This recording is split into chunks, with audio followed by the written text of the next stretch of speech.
Salut, c'est François, bienvenue dans cette nouvelle émission. Je suis en compagnie de Nicolas Popovic. Comment vas-tu? Très bien, bonjour.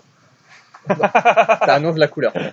Je suis chaud. Alors aujourd'hui, un podcast un peu spécial, parce que je voulais le faire tout seul. C'est une émission que j'avais notée sur ma to-do list, qui s'appelle, tu as dû le voir, Si j'étais président de la République.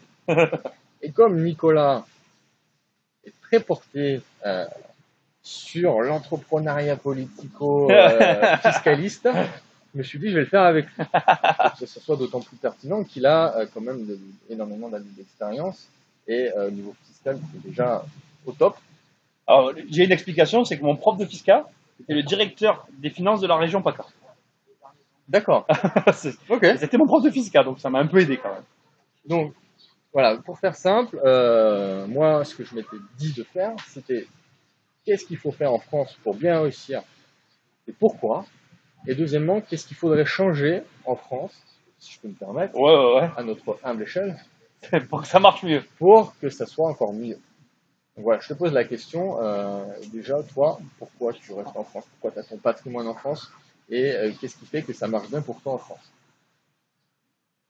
Alors attends, je réponds à cette question ou je réponds à la question que tu m'as dit avant? Comme tu veux, vas-y. Non, parce Je que déjà, il y a un truc que j'ai envie de dire à ce que tu as dit tout à l'heure.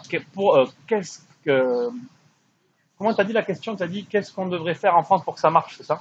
Mieux. Pour que ça marche mieux, voilà. Voilà. Alors j'avais posé, pour ceux qui me suivent le podcast depuis longtemps, j'avais posé cette question dans un des tout premiers podcasts à Sébastien Cerise. D'accord. Un monsieur Cerise qui effectivement ne vit pas en France. Il avait eu un discours intéressant, c'est qu'effectivement il avait dit qu'il allait privilégier ses proches, les entrepreneurs, mais avec un discours très spécial. Donc je te laisse quand même regarder l'émission, mais c'était très pertinent ce qu'il avait dit.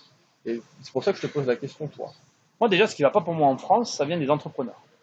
En France, on a une culture très étrange qui consiste à remettre toutes les responsabilités sur une personne. Moi, j'ai beaucoup de gens qui viennent me voir, qui sont des clients, qui viennent me voir, qui ont des problèmes et qui me prennent pour que je les aide ou en tout cas que j'apporte modestement mon œuvre à l'édifice. Et 90% du temps, c'est pas un conseil que je te donne, c'est vraiment mets-toi ça en tête et tu réussiras déjà. 90% du temps, c'est la même erreur, c'est mon comptable me l'a pas dit. Je crois que j'en peux plus de cette phrase. Et quand tu parles avec les gens, en fait, dans la tête des gens, le comptable, c'est le fiscaliste. Ouais. C'est-à-dire que, donc, dans l'appellation comptable, on est bien d'accord, c'est compter. Donc, tu attends quoi de ton comptable? C'est qu'il fasse tes comptes. Sauf que dans la tête des gens, c'est lui qui doit faire le montage fiscal. L'expert comptable, avocat fiscaliste. Voilà. Donc, moi, déjà, j'ai une chose à dire qui est très, très importante pour tous les entrepreneurs. Arrêtez de croire que votre comptable, 1 est responsable, 2 va vous aider, 3 il a la solution. Il n'a rien de tout ça, le comptable. Le comptable compte. Il compte ce que tu lui donnes. Accessoirement, comme il voit beaucoup de monde passer, il a un avis. Un avis, c'est consultatif, comme tout, comme ta mère, elle a un avis. Seulement, si ta mère, elle te dit, fais une SASU, je suis pas sûr que tu l'écoutes. Par contre, si ton comptable le dit, là, tu vas l'écouter. C'est très amusant. Très amusant. Surtout que le mien, il fait toujours pas ce que je fais. Il comprend toujours pas ce voilà. que je fais. Mais c'est normal, parce que c'est pas son rôle. Oui. Donc, arrêtez d'aller voir vos comptables en espérant que le comptable vous apporte la réponse qu'un avocat doit vous apporter. Déjà. Ensuite, deuxième chose, avocat, comptable et toutes les personnes qui peuvent vous aider, ce ne sont pas vous. Ils vont vous aider au mieux de ce que eux estiment être le mieux, tout en restant dans le cadre de la légalité.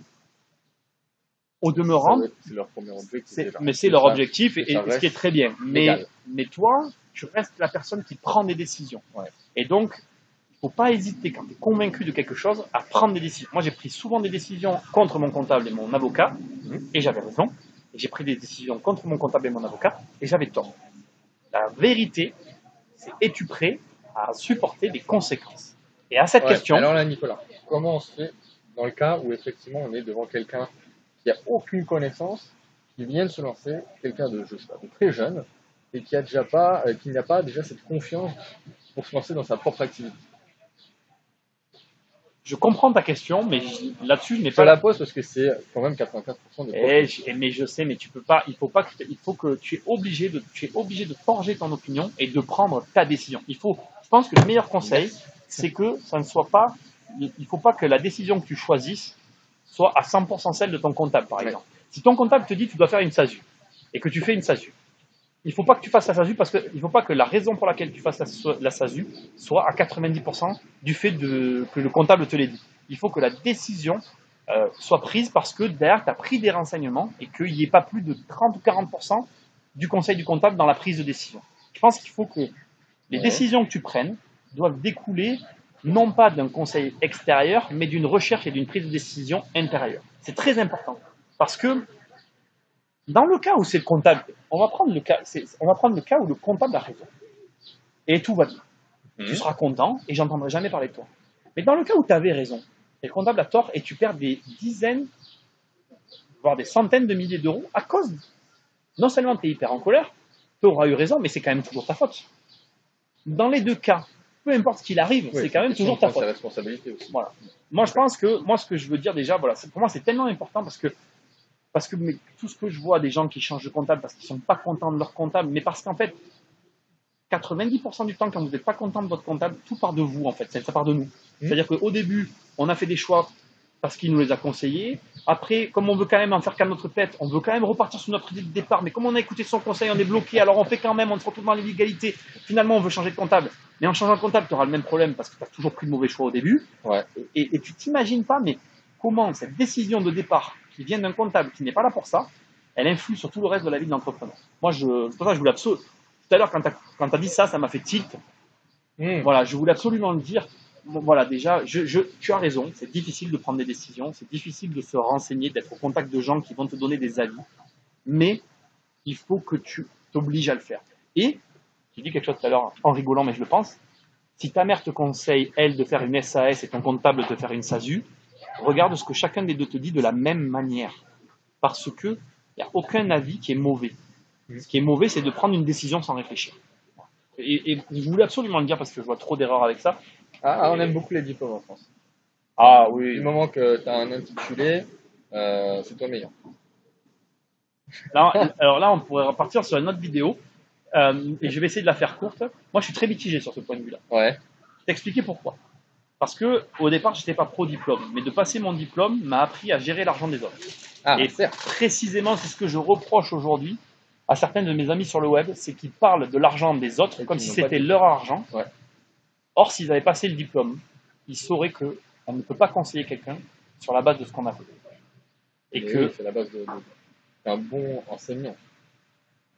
Cette notion de ne pas conseiller les gens systématiquement de la même façon parce que toi, tu as fait ça. Je vais te le dire autrement. Oui, mais je suis d'accord. Mais c'est exactement ça. Tu ne peux pas conseiller les autres et tu ne peux pas conseiller les autres financièrement. Tu n'engages pas ta responsabilité. Il y a une responsabilité pour la conseiller financier quand tu commences à conseiller l'argent de l'autre. C'est bon.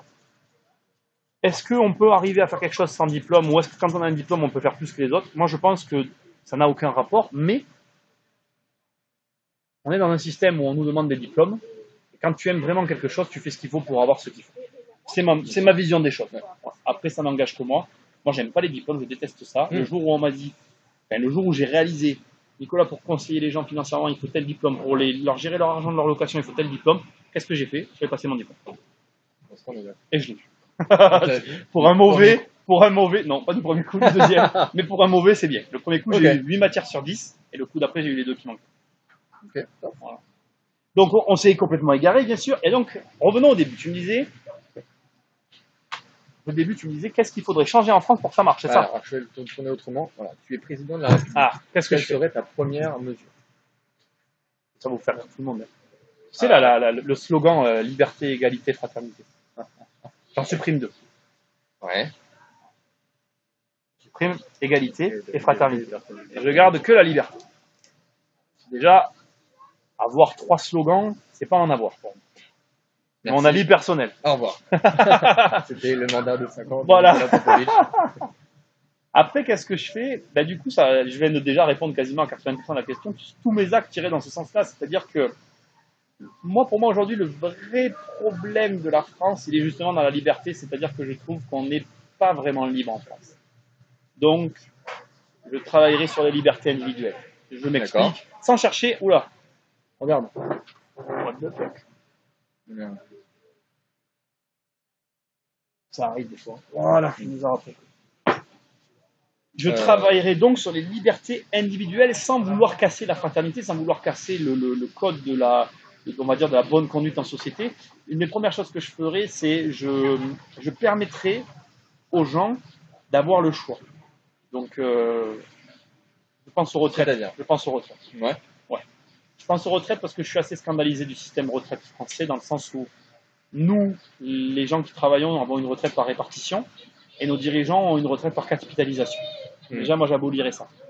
Je trouve pas normal que certaines personnes aient des avantages au détriment d'autres. Soit on basculerait sur une retraite par répartition généralisée, soit on basculerait sur une retraite par capitalisation généralisée. Mais je n'accepterai plus ce genre de système où on se retrouve avec d'un côté des gens qui peuvent faire une chose que d'autres ne peuvent pas les faire. Moi, j'ai jamais cotisé, ou très peu. Je le revendique. Je n'adhère absolument pas à ce système de cotisation. C'est aussi grâce à ça, je pense, que j'ai bien réussi. Mais je pense que paradoxalement, ce que j'ai fait n'est pas adaptable à la grande majorité des gens, parce qu'on a eu des discussions un petit peu comme ça. T'as la plupart des gens qui, dès qu'ils vont avoir de l'argent quelque part, ils vont le dépenser. Donc, il faut avoir conscience de ça, et je le ferai avec bienveillance, si je peux employer ce mot-là, si je peux me permettre de l'employer dans ce cadre-là. J'essaierai de faire en sorte que ça convienne à la majorité, mais j'arrêterai en tout cas de faire en sorte qu'il y ait comme ça, et dans tout d'ailleurs, j'arrêterai de faire dans tous les systèmes qu'il y ait comme ça, 2 poids, 2 mesures. C'est quelque chose que je n'accepte pas et qui crée en moi un profond sentiment de frustration et de l'inégalité dans un système qui prône la légalité. L'égalité, exactement. Donc, je suis complètement d'accord avec toi. Ouais. C'est une des mesures c'est une des premières mesures moi que je ferai, c'est ça. Pareil, tu vois, la politique professionnelle. Soit je dirais, ok, très bien, vous voulez une politique professionnelle, alors le lobbying devient un métier. Ouais. Donc dans ces cas-là, je créerai une chambre du lobbying, je créerai tout ce qui va autour, ça deviendrait un métier, les hommes politiques ne pourraient plus avoir un travail à côté et ils feraient que de la politique, ce serait un métier professionnalisé. Soit à ce moment-là, ils ne le sont plus du tout, on arrête tout, c'est que des bénévoles, et puis voilà. Et je pense que déjà, aujourd'hui, rien qu'avec ces choses-là, parce que bon, on va pas se mentir, on va parler un petit peu crûment, hein, je pense que c'est l'idée de ton truc. Aujourd'hui, et je vais parler d'immobilier, bizarrement, mais politiquement, en immobilier, si tu fais du lobbying, tu peux gagner plus d'argent. Donc, on ne peut pas faire comme si ça n'existait pas. On peut choisir comme moi de ne pas participer à ce jeu-là. Moi, je ne joue pas selon ces règles-là. Il y en a qui y jouent. Chacun fait ce qu'il veut. Je fais fair play parce que ça marche comme ça. C'est comme ça en France. Ouais. Je le vis très bien. Moi, j'ai trouvé d'autres trucs et ça fonctionne pour moi, tant mieux. Mais je pense que cette espèce de voile qu'il y a autour de tout ça, qui rend cette chose opaque, fait que c'est pas ça. Moi, je suis pas quelqu'un de... si je rentre pas dans tout un tas de systèmes français dont je ne vais pas évoquer le nom ici, mais que tout le monde comprend très bien de quoi je parle, si je rentre pas dans tous ces cercles-là, c'est essentiellement parce que ça me gave, en fait. Ça me gave de devoir me sentir redevable d'une chose sur laquelle je me sens pas redevable. En plus, il faut donner ton temps, et j'en ai pas forcément beaucoup. Et enfin, pour finir, je n'adhère pas à ce truc qui consiste à dire on n'est pas égaux. Parce que même si je supprime la ligne égalité dans le slogan, juste par éthique mentale, enfin par éthique personnelle, je suis quelqu'un qui aime profondément la justice et la légalité. Enfin, l'égalité, pardon. Mais il y a une logique dans ton discours. Voilà, donc c'est vrai que ça fait partie des choses que je supprimerais si j'étais président. Et après, tu changerais quelque chose au niveau de l'école? Non, parce que on fait pas mal de choses personnellement, mais est-ce que toi... Moi, l'école, ça a été la pire des expériences de ma vie. Ah oui, oui. Pour moi, l'école en France, elle est... Je suis très embêté avec l'école, parce que c'est un socle commun. Aujourd'hui, quand je fais travailler des gens et qu'ils n'ont pas le bac, je vois clairement qu'ils n'ont pas le bac. Donc, je ne peux pas nier le bon fonctionnement d'une partie. C'est ça qui est complexe. Ouais. Quand j'en parle, les gens me disent oui, c'est sûr, tu peux pas supprimer. Oui, je suis d'accord, on va pas enlever les choses qui sont primordiales, apprendre à compter, apprendre à lire, ainsi de suite. C'est pas ça dont je veux parler. Il y a tellement de choses à faire qui pourraient être beaucoup mieux pour atteindre cette liberté et de toute façon un épanouissement global, général. Moi déjà dans l'école, ce que je changerais, c'est la place du sport. Je pense que la place du sport dans l'école est très mal. Aujourd'hui, moi quand je vois tous ces enfants obèses, je suis désolé si je vous choque, mais c'est ce que je pense, un enfant ne peut pas être obèse. Par essence même, un enfant ne peut pas être obèse. C'est pas sa nature. Un enfant qui est gros est devenu gros par la responsabilité des gens qu'il y a autour de lui. Donc pour pas dire le mot de ses parents, et parce que pour moi ce ne sont pas des parents, quand tu laisses un enfant grossir de manière anormale. La dernière fois je marchais, j'ai vu une personne qui était dans une forme d'obésité morbide et qui ne devait pas avoir plus de 20 ans. Et j'étais pas du tout triste pour elle, mais cette résultante, elle était 100% liée au fait que les parents, l'école, le système ne donne pas au sport la place qu'il devrait avoir dans notre société actuelle. Moi, je suis un sportif, j'aime le sport. Je sais qu'il y a des gens qui vont me dire oui, mais Nicolas, la compétition, c'est pas bien, nanana. Ah, mais il y a tout ce qui va avec. Il y aura des cours de nutrition. Ouais, voilà, mais même moi, pour parler de la compétition, je veux dire, à un moment donné, il faut arrêter avec ces histoires d'éducation, machin. Ton gamin, quand il va être majeur, qu'il va passer un entretien d'embauche, ben, s'il l'a pas, il aura perdu. Ouais. Bon, alors, à un moment donné, il faut le préparer à ça aussi. Tu vas pas toute ta vie le garder dans un cocon, puis le jour où il va se prendre un mur, il va revenir te voir en pleurant. Aujourd'hui, tu as énormément d'enfants adultes, des gamins de 20, 30 ans qui ne savent pas se démerder sans leurs parents. Ouais. Et parce que je pense que d'un côté, tu as des parents qui attendent trop de l'école et qui ne s'impliquent pas assez, et de l'autre côté, tu as une école qui est dépassée par une situation qu'ils n'ont jamais gérée, qui ne sont pas faits pour gérer. Non, l'école, c'est un vrai sujet qui me tiendrait à cœur, qui m'intéresserait, mais que je ne suis pas capable de traiter par contre. Parce que tu vois, même là, je sens que dans mes propos, il y a des choses qui sont limites, tu vois. Mais il y a des choses à refaire. On peut toujours avoir son avis, c'est sûr que là, on n'est pas que entre nous. Ouais, c'est vrai. Mais ce serait passionnant, à la fois pour mettre des choses en place, pour changer les choses. Ah oui. Mais c'est très complexe. C'est pas non plus quelque chose, ça veut dire moi, si j'étais vraiment président de la République, ça serait passionnant. Ouais, c'est pas facile. Et puis moi, je déplore le manque de moyens de l'éducation nationale. Parce que ça, je pense que personne n'en parle. Je pense que pour qu'une éducation fonctionne, il faut mettre de l'argent sur la table. L'État français n'a plus d'argent. Ça, faut arrêter de se mentir. Donc, on a plus de sous, c'est comme ça. Donc on a un problème financier et je pense que tout ce qui en pâtit, c'est quoi? C'est les hôpitaux, les écoles, tous les fonctionnaires utiles, eux, en pâtissaient et souffrent. Les hôpitaux, on le voit plus. Ouais, l'école aussi. L'école, excuse-moi, mais moi, l'école, je les plains, franchement. Ouais. Moi, à mon époque, on était déjà 30 par classe, maintenant j'entends qu'ils sont 40. Ça va s'arrêter où, quoi? Bientôt, on va avoir des amphis, quoi. Ah non. Des amphis au lycée. J'imagine pas, non. Non, mais il y a un problème financier. Il y a un vrai problème financier derrière et je sais pas, je donne ma langue au chat sur l'école. Mais je suis impliqué. Mais je suis impliqué et ça me touche. Okay. Bon, là, on a eu les aspects amélioratifs, péjoratifs. Qu'est-ce qui fait que la France est un beau pays? Alors, ce qui fait que la France est un beau pays, moi, je trouve déjà, c'est tout con ce que je vais dire, mais c'est, tu prends ta bagnole, tu fais 30 km, 30, et des fois même moins, et tu te retrouves dans des endroits qui n'ont rien à voir les uns avec les autres. Et cet aspect extérieur conditionne l'intérieur. C'est-à-dire que tu vas arriver dans cet endroit qui est à 30 km de chez toi, qui est très différent de chez toi, et tu vas rencontrer des gens qui seront aussi très différents des gens que tu as chez toi. Et tout est en corrélation. Et cette diversité, ce changement radical qu'il peut y avoir sur ce si petit territoire, parce que quand tu vois les chiffres en fait, de la France, 66 millions d'habitants pour la taille de la France par rapport à un pays comme le Canada, tu vas retrouver cette même diversité sur des milliers de kilomètres. C'est hallucinant. C'est hallucinant d'avoir dans un si petit territoire autant de diversité. Et ce que je trouve très hallucinant, même si je sais qu'aujourd'hui il y a beaucoup de gens qui décrient en disant oui, ça se passe mal en France, il y a des problèmes, il y a des machins, des trucs. Moi j'hallucine de voir malgré tout comment ça se passe de manière générale. Ça se passe pas comme tout le monde l'espérait, je peux l'entendre, mais ça se passe pas comme ça pourrait se passer, je pense aussi. Tu vois ce que je veux dire? Je pense que au vu de la différence qu'il peut y avoir par certaines régions, je te donne un exemple à la fin. Nous on est dans le sud, tu vas à Nîmes, c'est la tauromachie, voilà, on tue les taureaux dans les arènes et tout, on est des barbares. Si tu veux, tu vas à Avignon, c'est les pièces de théâtre à la Paris, quoi. Enfin, style parisien. C'est plutôt des bobos, on va dire, bien sapés avec une communauté forte autour de tout ça, alors qu'à Nîmes, c'est un petit peu, excuse-moi, mais on est des paysans un petit peu virulents et bourrus, tu vois. Et il y a 40 bandes qui nous séparent, quoi. Et moi, j'hallucine de voir comment les gens arrivent à coexister entre eux et à vivre malgré cette diversité. Ça amène une richesse. Moi, je comprends pourquoi les gens aiment venir ici, quoi. Ils prennent leur bagnole, ils roulent 1 heure et ils ont vu 3 trucs complètement. Ils se disent, what, qu'est-ce que j'ai pu voir, quoi. C'est incroyable, incroyable. Ça, je trouve ça magnifique en France.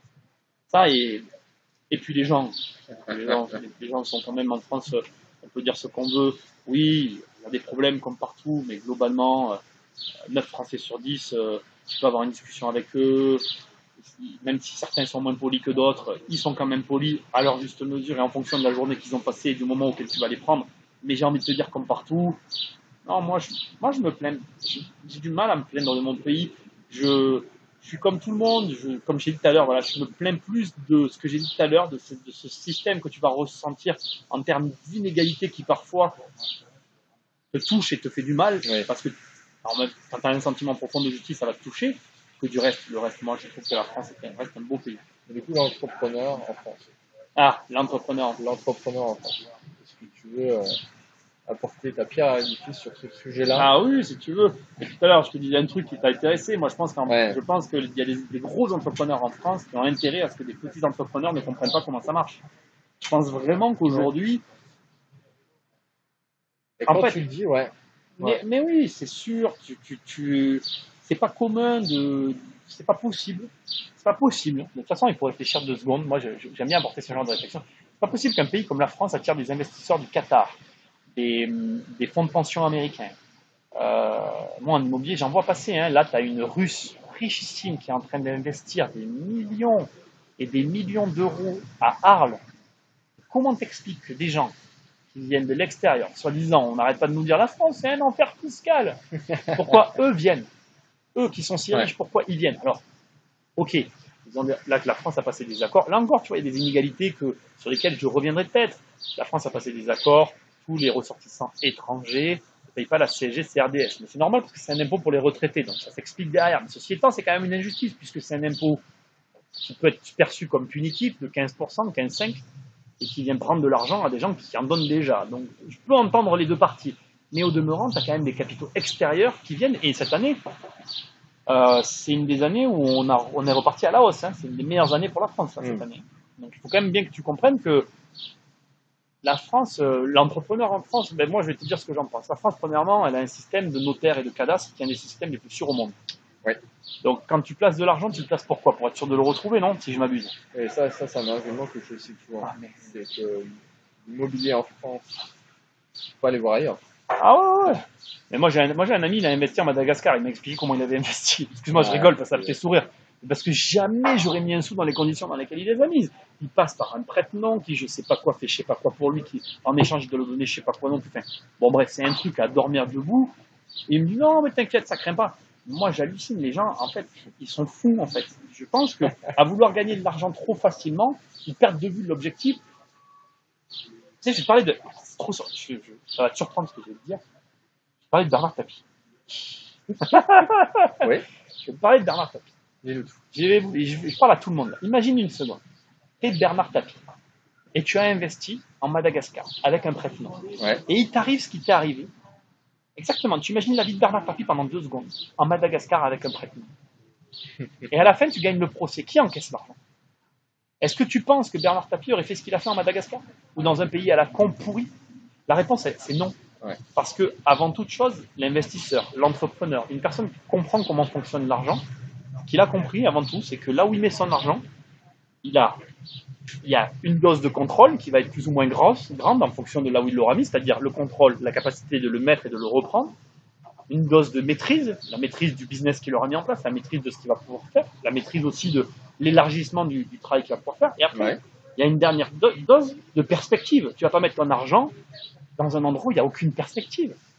Prends ces 3 ingrédients et regarde dans les pays où il n'y a pas d'impôts, soi-disant, des gros avantages fiscaux, et si tu retrouves ces doses-là, tu verras que tu ne les retrouves pas forcément. Et d'ailleurs, quand tu regardes les déploiements de grosses sociétés, comme, je vais prendre, comment il s'appelle, les trucs de café, là. Le café, là, Coffee, comment ça s'appelle, on va partout boire des cafés, là. Je vois pas de café. Ah, mais tu sais, les... Ah, ouais, là, il y en a partout à Paris, il y en a partout, là, les Coffee, machin, là, bon. Ah, Starbucks. Starbucks Café. Starbucks. Tu prends les Starbucks Café. Quand tu regardes les grosses structures comme Starbucks Café, ces gros groupes internationaux, comment ils se développent? Ils se développent d'abord dans les pays où ils sont sûrs de pouvoir se développer, et après ils font les petits pays. Moi, en fait, tout ce que je dis là, tout le monde le sait. C'est du bon sens. C'est juste qu'après, on cherche tous le raccourci pour arriver à la plage sur les cocotiers qui nous intéresse à nous, sans passer par la case impôt, salaire, machin, mais ça n'existe pas. Ouais. Désolé. C'est une phrase que j'ai déjà sortie. De ne pas passer par la case investissement, imposition et puis de vouloir la liberté financière tant attendue. C'est pas possible.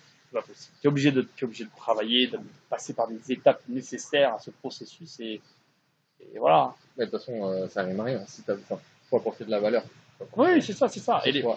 Pour soi et pour la communauté. Et c'est pour ça qu'il faut jouer sa peau là-dessus.